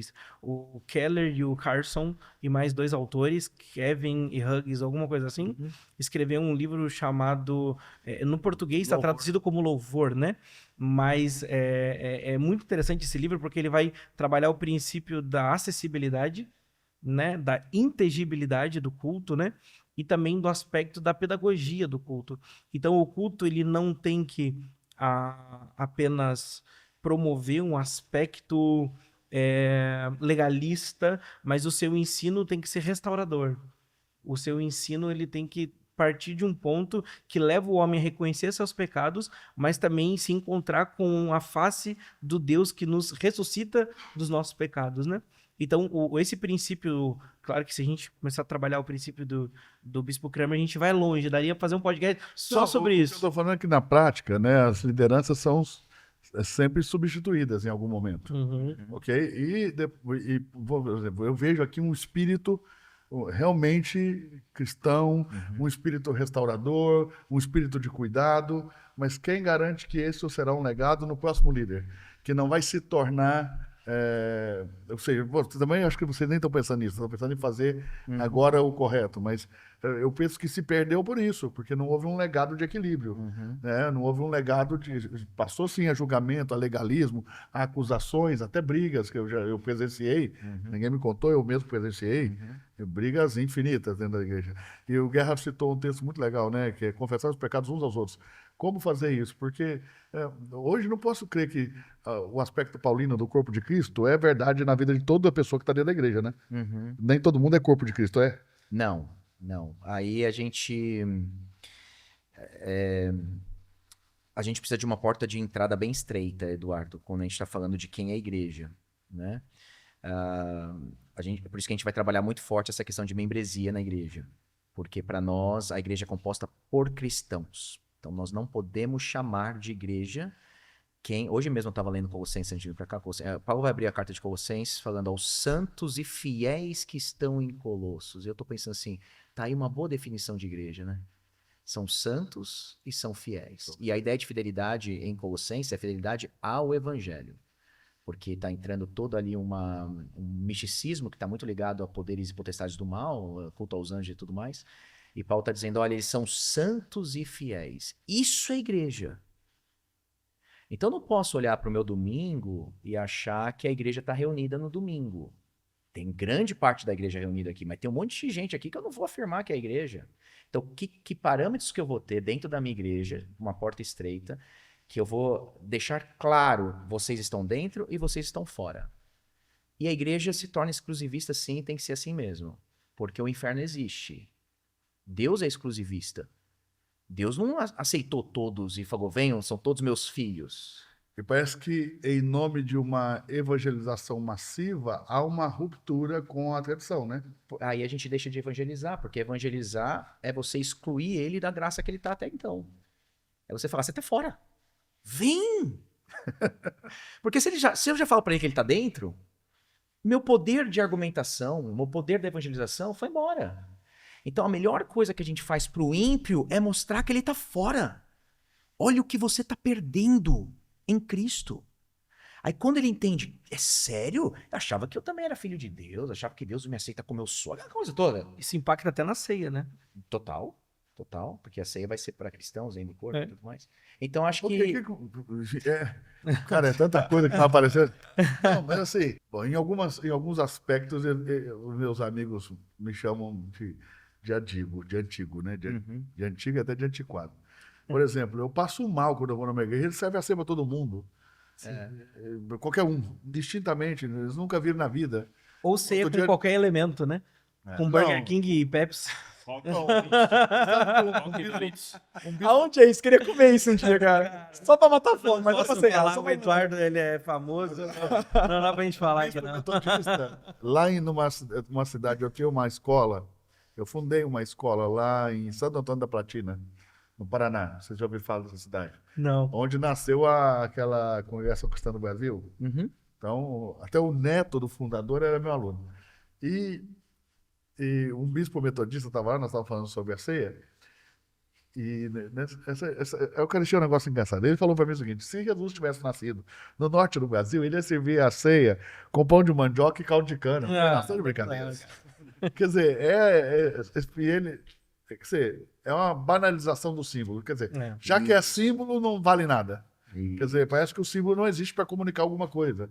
Quer dizer, que eu entendo que para que existe um símbolo? Para comunicar algo. Os símbolos comunicam. Você para o carro na rua, em algum lugar, por causa de uma placa, poxa. Você parou lá, você viu a placa, aquele símbolo te move de alguma maneira. E te protege a tua vida, né? E também, né? Você imagina você dirigindo sem símbolos de trânsito. Mas a cada vez que parece que a igreja dá menos valor ao símbolo. Quer dizer, já que é simbólico, já que é símbolo... Não, até de ter cruz eu na igreja se tornou estranho. Por que batiza, então? Né? Vocês continuam batizando, e essa aí é para todo mundo. Guerra, fala um pouquinho disso aí para nós, cara. Para quem nós ministramos a ceia? Como funciona isso? A ceia é para cristãos, com certeza. O povo da aliança no Antigo Testamento era o povo que participaria da Páscoa, desse rito, e é somente o povo da nova aliança, regenerados, né? Eu defendo que a nova aliança pertence somente aos regenerados, aí tem uma distinção entre batistas presbiterianos e tal, mas é somente o povo da nova aliança regenerado que participa da ceia. Mas o cara que nasceu de novo necessariamente tem que ter passado pelo batismo nas águas ou não? Não, aí é uma questão de orientação que você, como pastor, quando vai servir a ceia, você pode orientar a igreja o que fazer. Não é papel da igreja obrigar que o indivíduo tome o cálice ou impedir. Não, nosso papel é de orientação. Eu também me ponho nessa posição de orientação também. Isso. Então, se você entender que a ceia, pense em 1 Coríntios capítulo 10, versos 16 e 17, porque participamos de um só pão, somos um só corpo. Olha o que Paulo está dizendo. Que quando você participa de um só pão, você está dizendo que você é igreja comigo. Somos um só corpo. O que significa quando eu pego um pão, você pega um pão na mão e eu estou ceando com você? Eu estou dizendo, estamos afirmando uns aos outros. Somos corpo. O que o ímpio vai pegar um pão na mão? O que ele está afirmando pra gente? Que corpo que ele é? Porque isso tá tão estranho que outro dia eu assisti num podcast de cristão. Os caras falaram que a igreja inventou isso. Poxa, mas... Assim mesmo. Rasga o nosso assim, Apaga a Paula ali rapidinho. Só assim, não tem parâmetro bíblico para quem vai ceiar ou quem não vai ceiar. Isso é a igreja que inventou. Jesus saiu com seguidor ou com discípulo, né? Exato, mas tá tão raso, tá tão difícil. Aí, então, nosso papel é, olha, irmãos... Eles acham que o pão é comunhão, então você tem que chamar todo mundo para comunhão. Não. Porque a ceia também, lembra, não só delimina, a ceia constitui a igreja local, por assim dizer. Você quer formar a sua igreja, você está plantando uma igreja, quer formar a sua igreja, você vai formar a sua igreja quando você der um pão na mão do outro e falar assim, agora somos igreja, porque estamos ceiando juntos. A ceia é que planta a igreja, por assim dizer. Quando você tem isso, e aí lembra, o segundo aspecto é vocês estão proclamando a sua morte até que ele venha. Não é isso que Paulo vai dizer? Sim. Então a ceia também aponta não só para o aspecto presente, mas para a nossa comunhão futura em Cristo, no banquete que teremos com ele por toda a eternidade. Como é que eu vou pegar um ímpio e falar, ceia comigo? Eu estou dizendo para ele que ele vai entrar nesse céu que exige uma perfeição, que essa perfeição só está em Cristo, por isso que a gente está nele. Eu estou dizendo para ele, sim, pode pegar o pão, você tá as portas abertas do paraíso para você. Não faz sentido, entende? Aí o que a gente vai fazer como igreja então, Eduardo? Você dá a nova criação na boca da velha criação. Exato. Aqui você vai dizer, olha, se você... É a nossa fala pública. Se você foi batizado numa igreja cristã protestante, olha os limites que eu estou dando. No nome do Pai, do Filho e do Espírito Santo. E está... importantíssimo, né? E está os unicistas também que... Exato. E está em comunhão com a sua igreja, você é bem-vindo a participar dos elementos. Em comunhão, porque se ele está disciplinado na igreja, se ele está... Imagina. Então, se essa é a sua condição, participe. Se não for, se prive dos elementos para o bem da sua própria alma. Porque é o que Paulo falou em 1 Coríntios 11. A mão do Senhor pesou numa igreja verdadeira, do Novo Testamento. Sim, não é Antigo Testamento ali. E aí, orientamos. A bandeja vai passar na frente de todo mundo. Agora é com o indivíduo. Se ele vai pegar ou não, ele vai comer ou para meio de graça, ou ele vai comer para a condenação dele. Se ele é ímpio, meu amigo, ele tocou na corpo de Cristo, aí é um problema dele com o Senhor da mesa. Entendeu? A nossa orientação como pastores é dar uma boa orientação para a igreja, para que eles entendam o que é a ceia, e aí, e para que faça sentido, estamos demonstrando que somos um só corpo, lembra? Então, irmãos, esperamos que aqueles que são corpo peguem desses elementos. Se você não é. E aí, por isso que vem o batismo como importância. O batismo é a validação que o indivíduo pertence ao corpo. E até uma noção básica de membresia, né, Guerra? Isso. Para delimitar, né, que o batismo é a porta de entrada, né? Isso. Para dentro da igreja. E a membresia é o que organiza quem está dentro, quem está fora. E isso possibilita essa pedagogia da ceia ser balizada, né? Sim. Até porque a tornar a ceia... Outro aspecto que eu gostaria de trazer também é que toda ceia é uma refeição, mas nem toda refeição é uma ceia. Isso. Que tem muita gente que come com a família em casa e diz: isso aqui eu tô ceando, a ceia do Senhor. Não, isso é a tua ceia. Isso. A ceia do Senhor é com todos os discípulos reunidos. Com a comunidade. Então, com a comunidade. Toda ceia é uma refeição, mas nem toda refeição é as uma pessoas ceia. vão perdendo também a ideia da importância da comunidade de fé na vida do cristão, né? E aí vai vivendo esse fenômeno dos desigrejados, porque acreditam que podem realmente viver independentes do corpo de Cristo. Sim, exatamente. Eu acho que esse fenômeno dos desigrejados é muito forte, porque acho que isso é uma pesquisa, Marcelo Neri falando, né, falando sobre a 2011 ainda, isso daí. Em 2011 já estava acontecendo um êxodo de saída de pessoas de dentro da igreja se auto-intitulando a igreja. Eu amo aquela música do Palavra Antiga, eu sou casa no lugar de Deus. E eu acredito que num aspecto teológico existe um aspecto espaço. correto, um espaço, porque de fato o Espírito habita em nós e glória a Deus por isso. Mas o apóstolo Pedro nos chama de pedras, no plural, e ele chama casa no singular. Então ele vai falar: vós sois pedras vivas que constituem uma casa. Então é plural, plural, plural. Então quando nós estamos juntos é que nós somos uma casa. Um quarto sozinho é uma casa, né? Então nós somos várias. Então o desigrejado ele tem essa consciência essa igreja, né? Por ele mesmo. Ser Né? habitação não é o mesmo que ser o templo. Isso, Eles não exatamente. têm essa... Eu acredito que quando vocês estiverem por aqui, eu já quero deixar o convite feito, a gente podia marcar um tempo só para a gente falar sobre a ceia. Eu acredito que é tão importante a gente tratar desse assunto, porque está havendo uma banalização generalizada, né, na igreja brasileira sobre o aspecto da Eucaristia. A ceia é um momento importantíssimo e revela coisas muito importantes acerca de quem nós somos, da nossa identidade. Isso parece que foi banalizado mesmo, sabe? A ceia, ela fala de 3 tempos, né? Aquilo que Cristo fez no passado, na cruz, aquilo que ele está fazendo no presente, reavivando e nutrindo a sua igreja, e aquilo que será no futuro, como o Guerra colocou, né?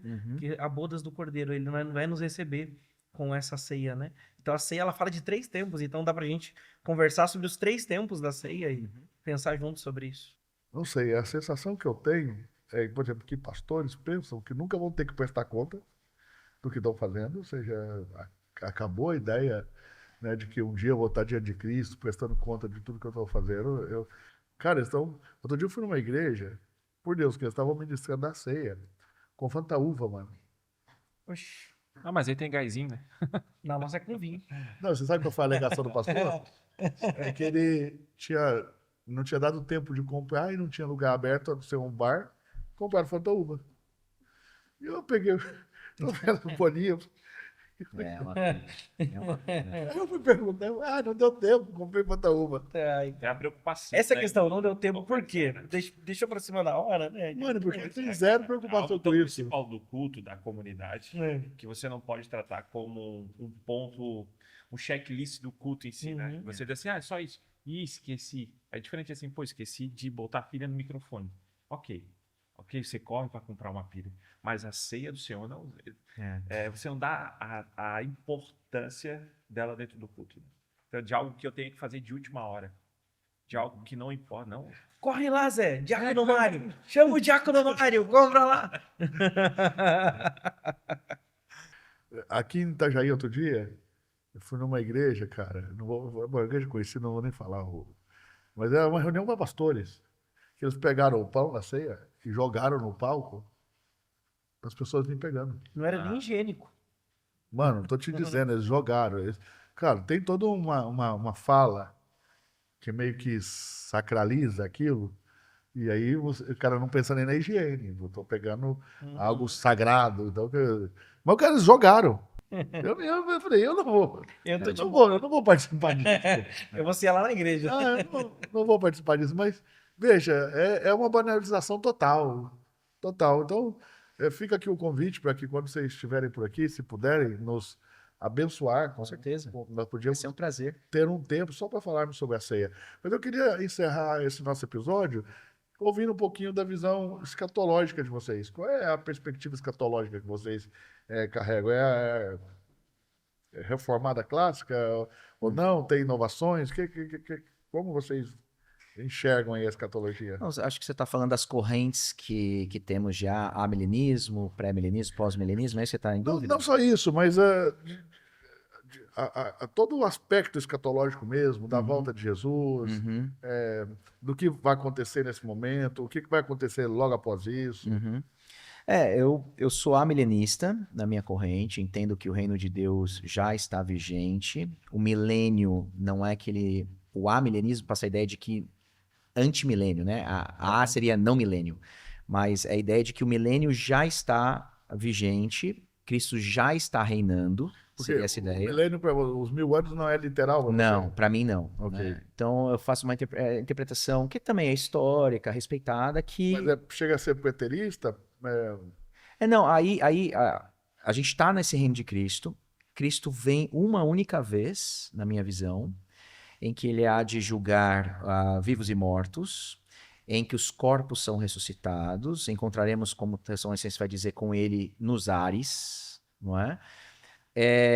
A partir dali é o mesmo dia do julgamento, nessa volta de Cristo, você não tem dois eventos. Ok. E a partir dali, salvos com Cristo e perdidos estarão no inferno sem Cristo. Então E é o tribunal de Cristo? nesse dia. Desse Nesse dia. Mas ocorre. Ocorre. Uma prestação de contas. Sim, sim. Todos compareceremos, Paulo vai dizer isso, todos compareceremos perante Jesus como juiz. Para nós é muito bom porque o nosso juiz é nosso advogado. Né? Então a gente está garantido. Nós temos essa Não, vantagem. é verdade, esse é o bom de estar em Cristo. Estamos indo para o tribunal já com a sentença dada. A gente sabe que não há condenação para quem está em Cristo Jesus. Então, estando em Cristo Jesus, eu sei que por mais falho que eu seja, graças a Deus pelo meu mediador. Ainda que seja no mesmo dia, você cai em dois eventos, né, no sentido de que um o tribunal de Cristo, o outro é o juízo final. Não, sabe por quê? Porque quando a Bíblia fala do dia do Senhor, É o dia do é juízo singular. Não tem dias do Senhor. Isso tanto no Antigo Testamento quanto da parúzia dele, da volta dele, é sempre um único evento. É porque a Bíblia ela vai descrevendo diferentes perspectivas do que vai acontecer neste grande evento. Sim. Mas não significa que também são dias sucessivos. Não, Significa... mas momentos. Não, no mesmo dia. No mesmo, Cristo juntos? vem, a igreja vai encontrar com ele, e nesse dia que a igreja encontra com ele, vivos e mortos ressuscitados, julgamento. É a mesma coisa acontecendo. Tanto dos santos quanto dos ímpios? Sim, todos juntos. E aí, o veredito está dado, bodes e ovelhas, aquela coisa, para cá e para lá, e aí nós reinaremos com Cristo, só que qual a diferença agora? Novo céu e nova terra, e corpos finalmente completos, porque até então era a alma, quem morreu agora está com Cristo. Certo. Né? Desejo de partir está com Cristo, só que está sem corpo. A gente chama isso de período intermediário, que o ser humano, por incrível que pareça, não está completo com Cristo, porque ele está sem o corpo. Ele está só nessa parte material dele. Então, no último dia, corpos e almas finalmente se encontram. Estaremos agora fisicamente presentes, mas é um único evento. Então, essa é a minha visão com relação aos eventos. Como que essa perspectiva de juízo baliza a sua conduta e a conduta da comunidade? Total. De novo, estava lendo Colossenses hoje pela manhã, Paulo vai dizer que louva a Deus, sempre dou graças a Deus pela fé e o amor que vocês têm por causa da esperança. Olha que interessante. eu tô pensando, né, como que a esperança cristã, o fim dos, não é o que a gente tem, move a comunidade, molda a comunidade hoje. Olha Paulo falando em Colossenses capítulo 1, ele abre a carta assim, não é? E eu tava pensando exatamente isso, Eduardo, de como, por que que a fé e a esperança, a fé e o amor, de certa forma, depende da esperança. Que é isso que ele está dizendo. Louvo a Deus pela fé e pelo amor de vocês por causa da esperança. Então, de alguma maneira, eu tenho que quebrar a cabeça aqui para falar assim, opa, o que eu espero do fim, impacto presente. Eu estou pensando aqui em vida de igreja agora, né? Claro. E eu acho que tem razões para isso. Eu acho que tem esse aspecto de tudo que a gente faz hoje prestaremos conta no futuro. Isso é verdade, inclusive, para nós cristãos. Então, por que não esmerarmos Aspecto mais no amor? individual e comunitário, né? Com certeza. Então, eu acho que a esperança deve criar isso em mim. Opa, peraí, um dia eu apareço perante Cristo. Essas obras vão até receber prêmios, que é a ideia do galardão. Sei lá como é, a Bíblia não escreve, mas está lá, a gente vai receber tipos de Há prêmios. uma recompensa. Isso, há uma recompensa. E acho que a esperança também nos lembra de que o nosso futuro já está garantido em Cristo. E você, Então, você crê no dano para o cristão nesse juízo de Cristo? Não tem dano. Só Não tem tem recompensa. Não. Ali, a ideia do cristão comparecer, sempre quando a Bíblia vai falar do cristão comparecer, é nunca para julgamento condenatório. Precisamos comparecer perante o juiz, mas sempre quando vai falar do julgamento condenatório, é sempre para os ímpios, a Bíblia vai E o escrever. julgamento do cristão seria sobre o quê? Só para... A gente já tem o veredito. Não condenado. Romanos 8:1, né? Tipo, é um julgamento justo, mas Isso é justo. já com a sentença sabida. Isso, porque estamos em Cristo. Então, vão olhar para as nossas obras estarão lá, não sei como, a Bíblia não escreve em detalhes, então acho que quando começa a entrar muito em detalhe, a gente está saindo do... Vai muito para... Fiquemos com o que ela revelou, que é um mistério. Bem-vindo à fé cristã. Estaremos lá, É a fé dos mistérios. estaremos lá, vai ser julgado, nossas obras serão manifestadas, a ponto dele dizer em 1 Coríntios de que tem obras que serão depuradas pelo fogo, obras que se demonstrarão preciosas. Como? Não sei. Vasos de honra, vasos Exato. de desonra. Mas São linguagens alegóricas. que tentam comunicar de certa forma o que vai acontecer. É onde a gente vai parar no limite. Mas em Cristo, a gente chega... E aí, Tiago, quem você é? Em Cristo, em Cristo. Muito bom, meu servo fiel, seja bem-vindo. E você, fora de Cristo? Aí, justo julgamento... O fogo dá a ideia de purificação, mas também de separação, né? Porque o meu tio era ourives e eu ficava sempre, quando criança, vendo ele fazer, quando ele colocava fogo no metal, se separava a impureza, o puro do impuro, sabe? Sim. O ouro dos metais mais pesados ou mais leves. Essa ideia do fogo ali do tribunal também pode trazer a ideia de separação, não pode? Depende quando a Bíblia fala de que tipo de fogo. Eu acho que quando tá falando do fogo eterno, por exemplo, já Não, fala ali no tribunal, Sim, entre das obras, sim, parece que em Coríntios tá mais ligado a isso, porque senão a ideia parece que o cristão está se perdendo com as obras dele sendo depuradas no fogo. Você crê na ideia da perseverança dos santos? Com certeza, com certeza. É o mesmo. Então não dá para ter perda aí. Você não perde salvação, não perde, porque ele é o autor e consumador da nossa fé. Ninguém pode arrancar aqueles que o pai deu à mão do seu filho. Ninguém pode arrancar. E a Nem salvação morte. também não é algo tão simplista a ponto de, não, só fui livre da condenação do inferno, né? Acontece muita coisa na salvação. O cara diz, processo de santificação. o cara diz, vou perder como se não. Havia uma condenação, agora eu volto a estar condenado de novo, mas esquece de todo o processo, né? Da Que a fé salvação. sem obras é morta também. O cara acho que ele não pensa na perspectiva da regeneração, né? Existem 3 tempos da salvação. Fui salvo na justificação, estou sendo salvo na santificação e serei salvo na consumação. Por isso tem que ter fidelidade, né?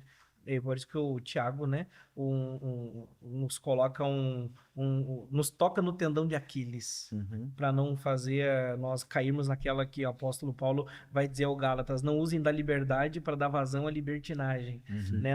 Então, sabermos que não podemos perder a salvação não é desculpa para nós pecarmos, mas deve ser poder de Deus para nós lutarmos contra o pecado. Né? Então isso é interessante, esses 3 tempos da salvação nos coloca de joelhos, né? Para não brincar, né? Porque de fato existe um tribunal. De Isso. fato, iremos prestar contas. E esse aspecto do juízo é Aquele- importante. Aquela ideia do já ainda não, do reino de Deus, Isso. também parece apontar um pouquinho nessa ideia soterológica, né? De que já vivemos grande parte daquilo que há de ser, mas ainda falta a completude né? Isso. A gente Por causa do experimenta corpo, já, né? essa... Mas já vamos- estamos nos últimos dias, isso é um fato. A profecia do Joel já disse isso pra gente. Então a gente já tá. Só falta um último evento na história da redenção. Você crê que essa profecia de Joel se cumpre ali na pregação de Pedro? Sim, é porque a descida do Espírito caracteriza que são os últimos dias. Então, se perguntar assim, a gente já vive os últimos dias? Sim. Isso significa que Cristo pode voltar amanhã? Aí parece que existem alguns sinais que a Bíblia nos deu apontando do que devemos esperar quando Cristo estiver mais perto de sua vinda. Particularmente, eu acho que nós não estamos nesses sinais mais catastróficos que vão apontar claramente para a vinda dele, até a vinda do anticristo, até a grande tribulação. A grande tribulação, não a tribulação que a igreja passa hoje. Porque quando no sermão escatológico, Jesus vai dizer... Se o cara tá achando que ia ser grande, Não. Quando veio, por Não exemplo, sabe o que Caio Calígula fez. mas ó, quer ver, quando veio a pandemia, né? O pessoal tava falando, acho que estamos... Eu tava vendo até a pregação do Steve Lawson esses dias, foi da época da pandemia, e ele falando com a igreja, será que não chegou o nosso tempo? Será que Cristo não vai voltar? Mas será que a gente não teve uma peste bubônica? A gente não teve a peste negra na Europa? Dizimando um terço esses eventos não podem ser o balizador, né? Não, e aí, porque o ponto da grande tribulação era eventos nunca antes ocorridos, de tal forma que nunca antes aconteceu na história. A gente teve algo terrível que foi a pandemia. Mas você pega a peste negra na Europa, Foi pior. foi por séculos, cara. Uhum. E o pessoal usando máscara. Lembra que eles usavam aquelas máscaras de tucano? Assim, coisa terrível. Então já era um repeteco do que aconteceu na história. Então é isso que liga a gente. Esses sinais já aconteceram. Será que realmente são inovadores? Se já aconteceram, parece que a gente não está na grande tribulação. Parece que vai ser algo de fato insuportável. A tal ponto, se Deus não abreviasse o tempo, os eleitos Não suportariam. não suportariam. Então- Diz, né? Alguma tradução diz: nunca houve desde que o mundo é mundo. É isso aí. É isso aí. Exatamente. É aí que você sabe, agora chegou a grande tribulação. Então, assim, eu espero, na minha visão, a igreja passa pela grande tribulação, as coisas vão ficar muito piores, as dores de parto vão se atenuar, e aí Cristo volta e resolve finalmente o problema. O que eu acho legal do amilenismo, Guerra, é a ideia do milênio inaugurado também com a ressurreição de Jesus, né? A ressurreição de Jesus é que os teólogos amilenistas vão chamar de escatologia inaugurada, em que a ressurreição de Jesus é vista não apenas como um evento salvador, mas também consumador, né? Então, Isso não é preterismo? eu acredito Ou que um não. preterismo parcial? Eu acredito... É porque acho que tá na tensão do já e ainda não, né? É. Aí você não fica só no preterismo. Então, acho que você mantendo a tensão no ar do já e ainda não resolve aí a tensão de ser só preterista. Exatamente. Não sei se vocês conhecem o pastor JB Carvalho, lá de Brasília? Sim, já ouviu Já ouviu falar. falar? Eu acho que ele é um divulgador do preterismo parcial no Brasil, que é um livro chamado Escatologia Vitoriosa. Vocês chegaram, já leram? Não. Depois dá uma pesquisada para ver. É um negócio interessante para ler. Apesar de que eu acredito que, não sei se as igrejas, pelo menos, não estão discutindo esse tipo de assunto. Mas eu acho que é bom, é válido a gente É válido. saber o que está sendo disseminado, porque Pensar está além de si mesmo, tendo né? uma adesão gigantesca a isso, talvez por causa do nome, né, do pastor. É um pastor que está em crescimento, que está numa fase boa. Isso parece que para o brasileiro é importante para aderir a um pensamento teológico. É quem está falando, não é o pensamento em si. Ô, Eduardo, eu acho legal que a igreja voltar a pensar a escatologia para ela aprender a pensar além da sua aposentadoria. Porque o cristão vive a vida pensando na aposentadoria, né? E a escatologia livra o cristão desse e faz pensar que aqui é um vento, aqui é um sopro. A vida é muito rápida, ela é breve. Então a escatologia livra o cristão da idolatria da sua própria vida, né? E ensina ele a pensar coisas maiores. Colossenses 3, né? Pense nas coisas do alto. Fique, né?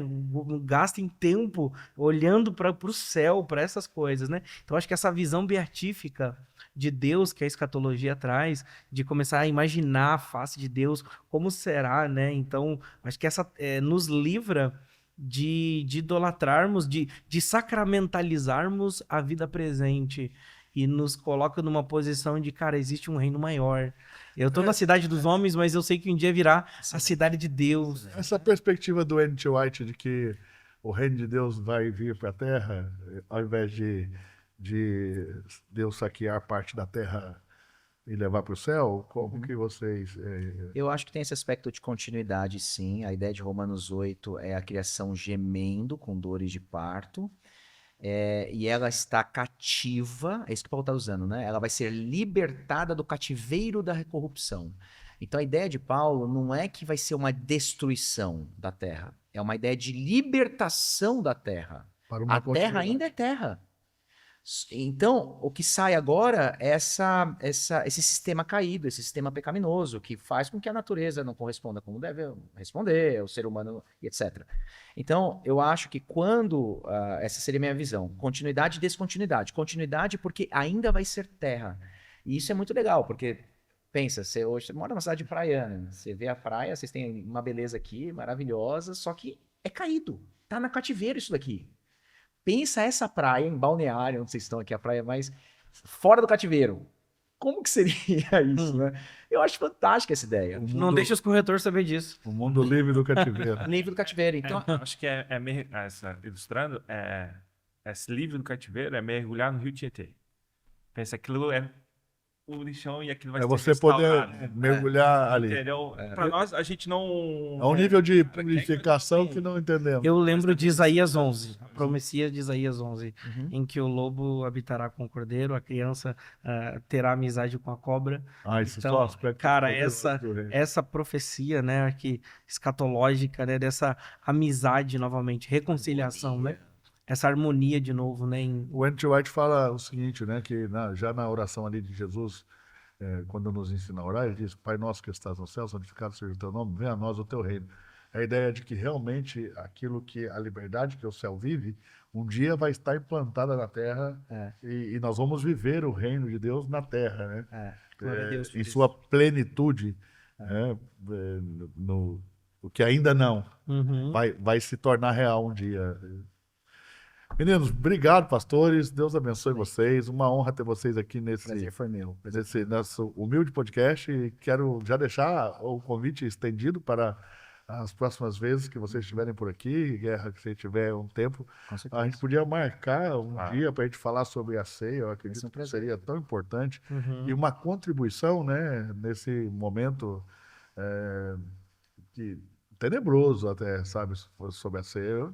Tá virando uma bagunça Tá. generalizada. Eu acho que seria importante a gente poder pautar esse assunto. Seria um assunto muito legal. O convite está feito. Deus Ótimo, obrigado. possa abençoar que vocês tenham esse tempo. Vai ser muito rico estar com vocês aqui. E aqui, o Guerra, está um presente aqui. Legal. Será que ela conseguiu? Está trazendo Aí, ó, aqui essa mais. turma aí. Fala para ela que senão eles vão embora, eles vão ter que ir. Para que vocês leiam. E essa é a cultura de voluntariado que nós estamos vivendo. E podem ler também com um olhar bem crítico e me ajudar a melhorar esse conteúdo. E eu gostaria de ter um feedback de vocês sobre isso. Tá bom? Excelente, obrigado. Beijo pelo no presente. coração de vocês. Valeu, obrigado. Obrigado. Deus abençoe.